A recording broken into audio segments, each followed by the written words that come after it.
কল্যাণী ইউনিভার্সিটির আন্ডারে যে সমস্ত কলেজ রয়েছে প্রত্যেকটা কলেজে তোমরা যারা এবার ফোর্থ সেমিস্টারের স্টুডেন্ট রয়েছো বিএ জেনারেল অর্থাৎ পাস কোর্সের, তো ফোর্থ সেমিস্টারে তোমাদের যাদের ইসি সাবজেক্টে পলিটিক্যাল সায়েন্স অর্থাৎ রাষ্ট্রবিজ্ঞান বিষয়টা রয়েছে, তো রাষ্ট্রবিজ্ঞানের সম্পূর্ণ সিলেবাস, নম্বর বিভাজন এবং কোন পাবলিকেশনের বইটা সবথেকে ভালো হবে বিস্তারিত আজকের এই ভিডিওতে আমি তোমাদেরকে জানাবো।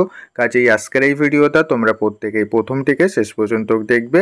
ভিডিওটি ভালো লাগলে ভিডিওতে অবশ্যই একটি লাইক করে দেবে। ওকে, তাহলে চলো ভিডিওর মেন বিষয়ে আসা যাক। তো দেখো স্ক্রিনের উপর তোমরা প্রত্যেকেই সিলেবাসটা দেখতে পাচ্ছ।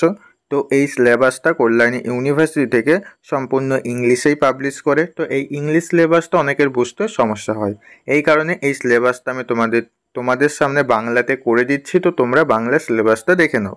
তো দেখো, জনমত ও সমীক্ষা গবেষণা, এটা হচ্ছে তোমাদের ফোর্থ সেমিস্টারে এসইসি পলিটিক্যাল সায়েন্সের পড়ার বিষয় রয়েছে। ওকে, আর তোমরা যখন বই কিনবে বইতে এই লেখাটি দেখে কিনবে যে বইতে তোমাদের এই লেখাটি আছে কিনা, পাবলিক ওপিনিয়ন রিসোর্সেস। তো এই লেখাটি যদি তোমাদের বইতে লেখা থাকে তাহলে তোমরা সেই বইটি কিনবে, তা না হলে কিন্তু বইটি কিনবে না, তাহলে অন্য সিলেবাস অনুযায়ী তোমার বইটি কেনা হয়ে যাবে। এবার দেখে নাও তোমাদের সিলেবাসে মোট কটা অধ্যায় রয়েছে, কোন কোন অধ্যায় থেকে কি কি পড়তে হবে।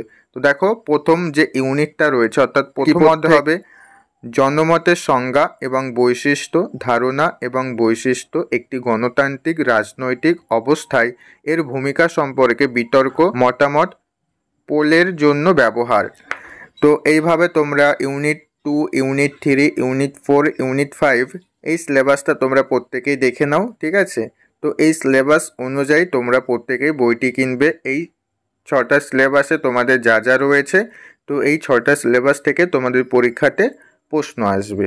তো তোমরা প্রত্যেকেই আশা করছি সিলেবাসটা দেখে নিয়েছো। তো এবার বলবো তোমাদের এই এসইসি সাবজেক্টের পরীক্ষাটা কত নাম্বার হবে। তো দেখো, তোমাদের এসইসি সাবজেক্টের পরীক্ষাটা 50 নাম্বারের হয়ে থাকে, সেটা তোমরা প্রত্যেকেই জানো, যার মধ্যে 40 নাম্বারে লিখিত পরীক্ষা হয় আর 10 নাম্বারে তোমাদের ইন্টারনাল পরীক্ষা হয়ে থাকে। আশা করছি তোমরা প্রত্যেকে সেটা বুঝতে পারলে। তো এবার বলবো এই এসইসি পলিটিক্যাল সায়েন্সের জন্য কোন পাবলিকেশনের বইটা সবথেকে ভালো হবে। তো দেখো স্ক্রিনের উপর তোমরা প্রত্যেকে 4টে পাবলিকেশনের বই দেখছো। এই 4টে পাবলিকেশনের বই সবথেকে ভালো।